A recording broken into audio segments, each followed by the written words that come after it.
Welcome my dear students. मैं आपका mentor प्राज्ञ शर्मा। आज अपन स्टडी करने वाले हैं अपने lesson number 1 the fun they had के क्वेश्चंस एंड आंसर्स की। क्लियर है?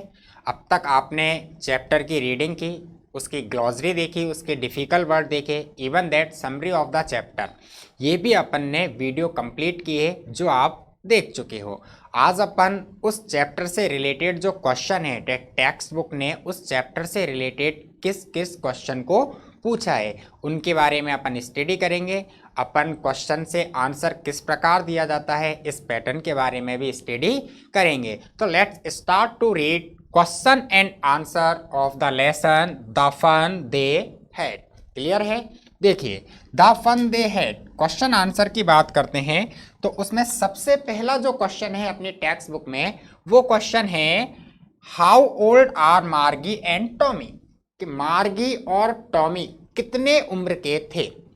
ठीक है ना? देखिए, आसानी से समझिए फर्स्ट क्वेश्चन। ठीक है, अपन को फर्स्ट क्वेश्चन टाइप जो है वो आंसर देना है कि answer these questions in a few words और a couple of sentences each, कि प्रत्येक प्रश्न का answer in a few words कुछ शब्दों में देना है या फिर कपल ऑफ सेंटेंसेज एक या दो वाक्यों में ही अपन को क्या करना है, उत्तर देना है। तो अपन कह सकते हैं कहीं ना कहीं कि अपन जो क्वेश्चन सॉल्व कर रहे हैं वो क्वेश्चन क्या है, very short answer type question है। क्लियर है ये वाली बात? तो जितना छोटा हो सके उतना छोटा अपन को सोचना है और एकदम सही और सटीक आंसर प्रोवाइड करना है। तो फर्स्ट क्वेश्चन है हाउ ओल्ड आर मार्गी एंड टॉमी, मार्गी और टॉमी कितने वर्ष के हैं। तो जैसा कि अपन ने टेक्स्ट को स्टडी किया था तो उसमें एक लाइन आएगी और वो लाइन ये थी कि मार्गी वॉज 11 ईयर ओल्ड, कि मार्गी 11 साल की थी, and Tommy was 13 years old, और टॉमी 13 साल का था। यही तो कारण था कि टॉमी की उम्र ज़्यादा थी, इसी कारण से तो टॉमी ने मार्गी से कहीं ज़्यादा टेल बुक्स देखी थी। क्यों? क्योंकि उम्र में ज़्यादा था। क्लियर है? तो देखिए, अपन ने इस क्वेश्चन का आंसर लिखा है कि मार्गी इज 11 ईयर्स ओल्ड, मार्गी की उम्र 11 साल है, and Tommy is 13 years old, और टॉमी की उम्र कितनी है, 13 साल की है। क्लियर है? बहुत ही सिंपल सा है ना कि मार्गी इज 11 ईयर्स ओल्ड, मार्गी जो है वो 11 साल की है, and Tommy is 13 years old, Tommy 13 साल का है। तो फर्स्ट क्वेश्चन का आंसर है मार्गी is 11 years old and Tommy is 13 years old. Clear हुई ये वाली बात? ठीक है, अब सेकंड क्वेश्चन को देखते हैं। देखिए, सेकंड जो क्वेश्चन है अपन का, व्हाट डिड मार्गी राइट इन हर डायरी, मार्गी ने अपनी डायरी में क्या लिखा था। मार्गी ने अपनी डायरी में कुछ ना कुछ लिखा था ना। तो जैसा कि टेक्स्ट को स्टडी किया अपन ने तो उसमें फर्स्ट लाइन ही कहीं ना कहीं अपन ने पढ़ी, और वो किसके बारे में थी, मार्गी ने जो कुछ लिखा था उसके बारे में। तो क्वेश्चन है व्हाट डिड मार्गी राइट इन हर डायरी, मार्गी ने अपनी डायरी में क्या लिखा। तो टेक्स्ट के अकॉर्डिंग मार्गी ने अपनी डायरी में पेज पर एक तो डेट डाली और एक ईयर डाला, और उसके बाद टॉमी ने एक वास्तविक किताब पाई, इस प्रकार की एक लाइन उसने अपनी डायरी में लिखी। तो देखिए, आंसर जो है वो ये है कि मार्गी wrote about the day when Tommy found a real book in her house, कि मार्गी रोट अबाउट द डे, मार्गी ने उस दिन के बारे में लिखा। मार्गी रोट अबाउट द डे, मार्गी ने उस दिन के बारे में लिखा, when Tommy found a real book in their house, जब टॉमी को उनके घर में एक वास्तविक किताब मिली। ठीक है, क्लियर है? इसको अपन ये भी कह सकते हैं कि मार्गी रोट इन हर डायरी। दूसरी लैंग्वेज में अगर अपन इसका आंसर दें तो इसका आंसर क्या होगा, इसका जो आंसर होगा भैया वो ये होगा, मार्गी रोट in her diary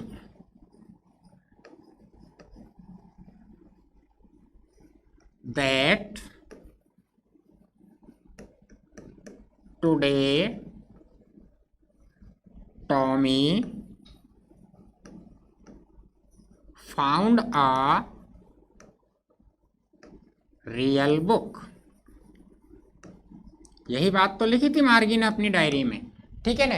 तो अपन दो तरीके से आंसर दे सकते हैं कि मार्गी wrote in her diary that Tommy found a real book, ये भी आंसर है। और दूसरा, मार्गी ने उस दिन अपनी डायरी में क्या लिखा था, तो मार्गी ने उस विषय पर ही तो लिखा था जिस विषय पर टॉमी को किताब मिली थी। तो अपन कह सकते हैं कि मार्गी ने उस दिन अपनी डायरी में ये लिखा कि टॉमी को अपने घर में एक किताब मिली। या फिर अपन का जो आंसर है वो ये है कि मार्गी wrote about the day when Tommy found a real book in her diary, कि मार्गी ने उस दिन के बारे में लिखा जिस दिन टॉमी को अपने घर में वास्तविक किताब मिली। क्लियर हुआ। थर्ड क्वेश्चन को देखते हैं। थर्ड क्वेश्चन है अपना, हैड मार्गी ever seen a book before, क्या मार्गी ने पहले कभी किताब देखी थी।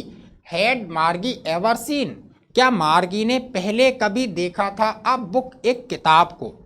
ठीक है, तो जैसा कि अपन ने टेक्स्ट को स्टडी किया तो टेक्स्ट में यह आया कि मार्गी जो है वो अपने घर में कंप्यूटर पर स्टडी करती है, वर्चुअल क्लासरूम में मैकेनिकल टीचर उसको स्टडी कराता है। तो मार्गी ये जानती नहीं थी कि रियल बुक क्या होती है। मार्गी ने जो बुक देखी थी वो कैसी थी, टेल बुक थी। तो क्लियर है, मार्गी ने ऐसी किताब पहले कभी नहीं देखी। तो देखिए आंसर स्टार्ट किया अपन ने, no she had never seen a real book before, नहीं मार्गी ने कभी पहले वास्तविक किताब नहीं देखी थी। क्लियर है, नो मार्गी had never seen a real book before, मार्गी ने पहले कभी इस प्रकार की वास्तविक किताब नहीं देखी थी। ये अपना थर्ड क्वेश्चन भी कंप्लीट हुआ। अब एक चीज यहाँ समझते हैं कि देखिए ये जो फर्स्ट क्वेश्चन था ये WH वर्ड से स्टार्ट था, सेकंड क्वेश्चन भी WH वर्ड से स्टार्ट था। ठीक है, लेकिन थर्ड क्वेश्चन किससे स्टार्ट है, हेड से। किससे स्टार्ट है, हेड। और हेड क्या काम करता है, हेल्पिंग वर्ब के रूप में यूज हो जाता है। तो जब क्वेश्चन हेल्पिंग वर्ब से स्टार्ट होता है तो उसका आंसर किससे स्टार्ट करते हैं, यस या फिर नो से। किससे स्टार्ट करते हैं, यस या फिर नो से। यदि आंसर पॉजिटिव है तो यस से स्टार्ट होगा और यदि नेगेटिव है तो नो से स्टार्ट होगा। क्लियर है, अरे ये बात समझ में। क्वेश्चन है, हैड मार्गी एवर सीन सच अ रियल बुक बिफोर, क्या मार्गी ने इस प्रकार की वास्तविक किताब पहले कभी देखी थी। तो टेक्स्ट के अकॉर्डिंग नहीं देखी, इसलिए अपन ने आंसर स्टार्ट किया नो से। अगर मान लो टेक्स्ट के अकॉर्डिंग उसने देखी होती तो आंसर किससे स्टार्ट होगा, यस से। क्लियर हो गई बात। ठीक है, fourth question, what things about the book did she find strange. What things, कौन कौन सी चीजें अबाउट द बुक, किताब के बारे में, डिड सी फाइंड स्ट्रेंज, उसने अजीब सी पाई। अर्थात किताब के बारे में कौन कौन सी चीजें उसे स्ट्रेंज, अजीब लगी, बड़ी विचित्र लगी। ठीक, तो जैसा कि टेक्स्ट ने स्टडी किया अपन ने और टेक्स्ट ने रिवेल किया अपने सामने कि मार्गी को क्या अजीब लगा। मार्गी को अजीब लगा था कि जब उसने किताब पढ़ी तो किताब पर वही शब्द थे जो वर्षों पहले थे। वो शब्द लगातार स्थिर बने हुए थे बजाय उसकी समझ के, जैसा कि वो समझ रही थी कि शब्द जो है टेल बुक की तरह गति करते हुए नजर आएंगे। इस प्रकार की चीजें ही थी जो मार्गी को क्या है, बड़ी अजीब लगी थी।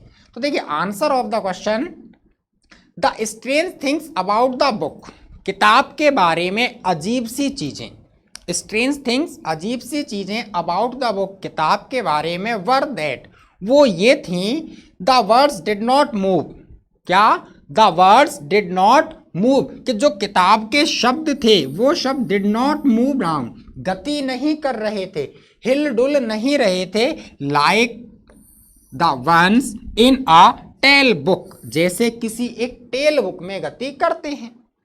टेल बुक में क्या होता है, कंप्यूटर की स्क्रीन पर शब्द आते हैं और गति करते हैं, चलती रहती है लाइनें। तो उसको अजीब क्या लगा, उसको अजीब लगा कि एक टेल बुक में जिस प्रकार से शब्द गति करते हैं उसकी बजाय words did not move round, वो किताब जो थी उसके शब्द गति नहीं कर रहे थे। And the words remained same, और शब्द बिल्कुल वही के वही बने हुए थे। When they went to the previous page, जब वो प्रीवियस पेज आगे पढ़ करके दोबारा पहले के पन्ने पर आए। अर्थात जब उन्होंने एक पन्ने को पढ़ लिया, फिर दूसरे पर और फिर तीसरे पर पहुंचे, और तीसरे पर पहुंचने के बाद वापस वो पहले पन्ने पर ही आए, तो शब्द बिल्कुल वही के वही थे, हिल भी नहीं रहे थे और बिल्कुल हूबहू आकृति में छपे हुए थे। तो ये चीज़ें मार्गी को उस किताब के बारे में बड़ी विचित्र लगी, अजीब लगी। ये fourth question complete. Fifth question है, what do you think a telebook is? आप क्या मानते हो एक टेल बुक क्या होती है?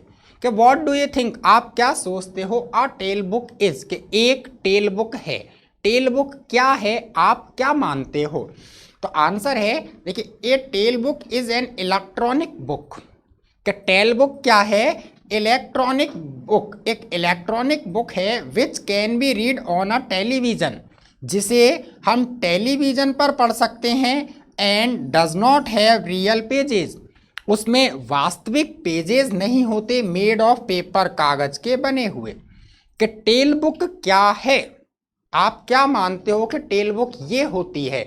तो उसका आंसर है, telebook is an electronic book. कि टेल बुक एक इलेक्ट्रॉनिक बुक है जिसको कि अपन रीड ऑन टेलीविजन या कंप्यूटर स्क्रीन, कंप्यूटर या टेलीविजन की स्क्रीन पर पढ़ सकते हैं, and does not have the real pages made of papers, और वास्तविक किताब में जो कागज के बने पन्ने होते हैं उसकी तरह पन्ने टेल बुक में नहीं होते हैं।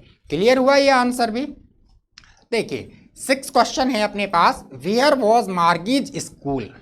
मार्गी का स्कूल कहाँ था? Did she have any classmates, और क्या उसके पास कोई सहपाठी था? दो क्वेश्चन है एक ही क्वेश्चन में। फर्स्ट है, वेयर वॉज मार्गीज स्कूल, मार्गी का विद्यालय कहाँ था? Second is, did she have any classmates, क्या उसके पास कोई सहपाठी, कोई साथी था? क्लियर है? तो देखिए, जैसा कि टेक्स्ट ने रिवेल किया कि मार्गी का जो क्लासरूम था वो क्या था? नेक्स्ट टू हर बेडरूम, उसके शयन कक्ष के जस्ट बगल वाला कमरा, शयन कक्ष के जस्ट अगला कमरा, वो उसके लिए क्लासरूम का कार्य करता था।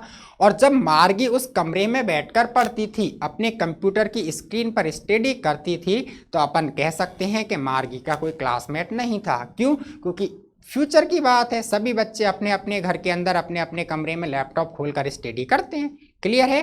तो देखिए, answer of the question is, Margie's school was next to her bedroom, Margie का विद्यालय उसके बेडरूम, शयन कक्ष के जस्ट बगल वाला कमरा था। कि Margie's school was to next to her room, उसके शयन कक्ष के बगल वाला कमरा था। Did she have any classmate, अब इस क्वेश्चन का आंसर अपन ने दिया नो, नहीं, she did not have any classmate, उसका कोई भी साथी नहीं था।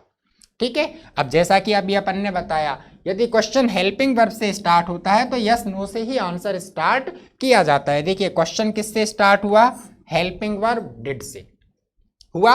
अपन ने आंसर किससे स्टार्ट किया? नो से। क्यों? क्योंकि नेगेटिव आने वाला था आंसर, क्योंकि मार्गी का कोई सहपाठी नहीं था, तो इसलिए अपन ने लिखा no, she did not have any classmate. Clear हुआ या?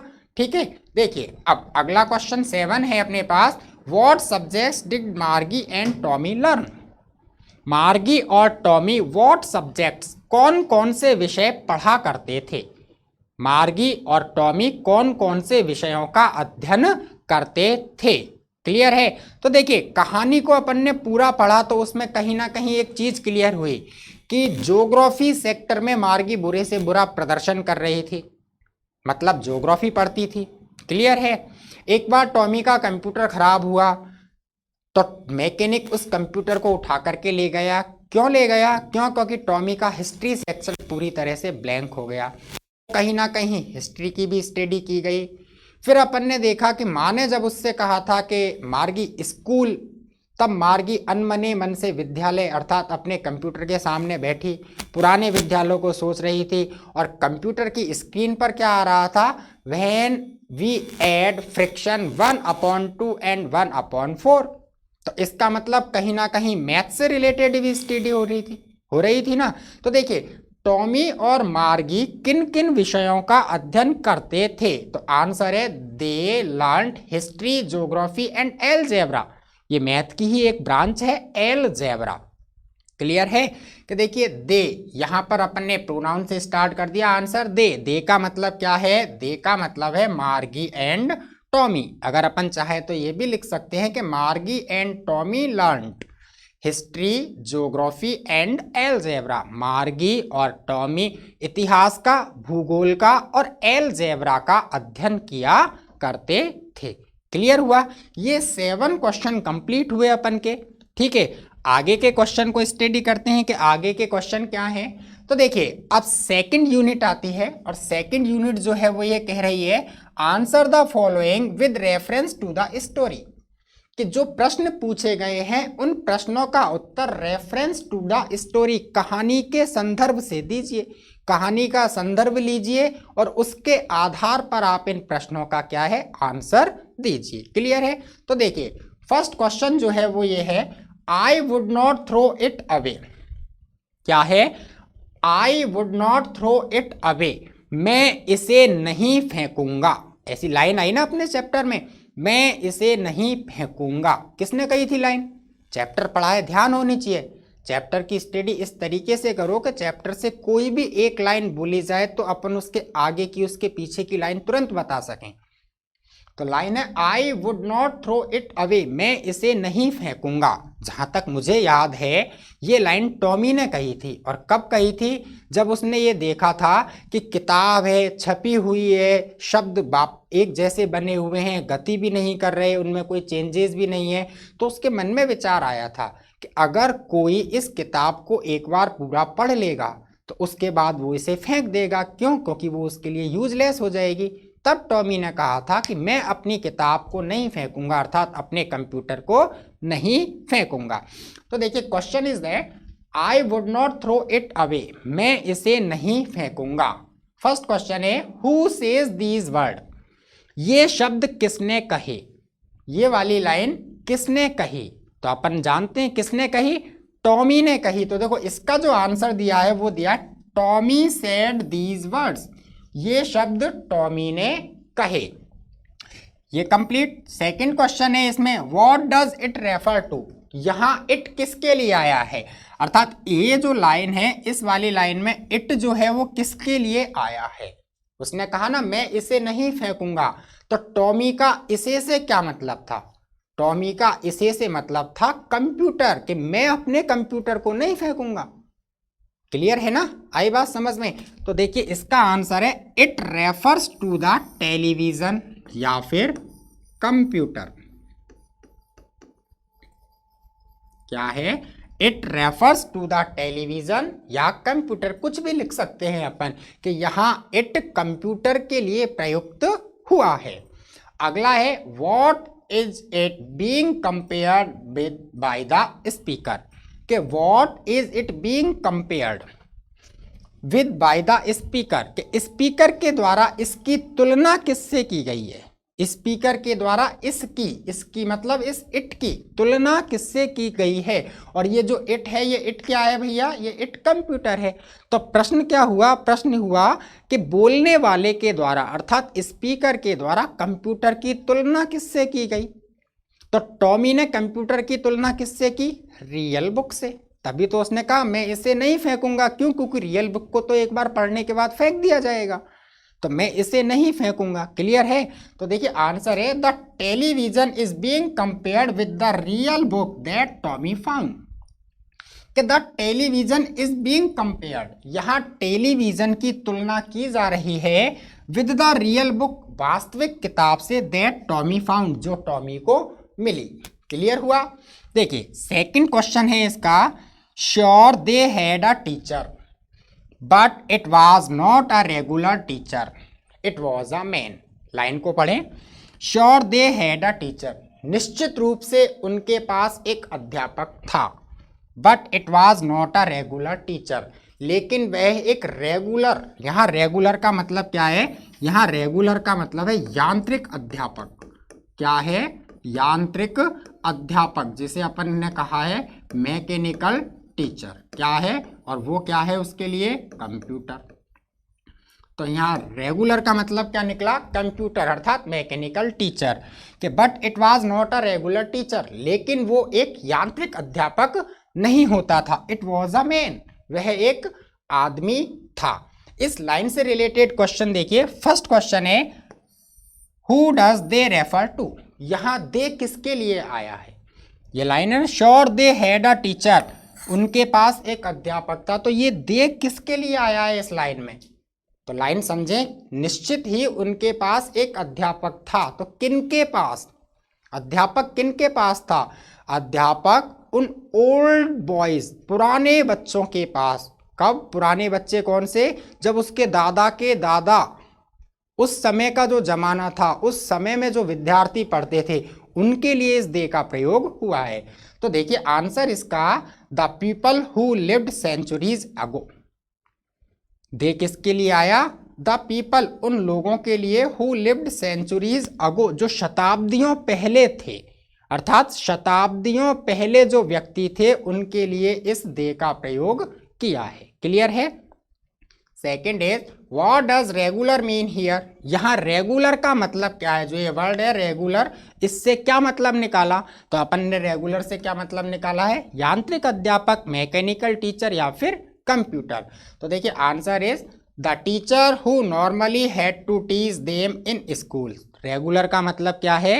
रेगुलर का मतलब है द टीचर, वह अध्यापक, who normally had to teach them in school, जो उन्हें विद्यालय में पढ़ाता था।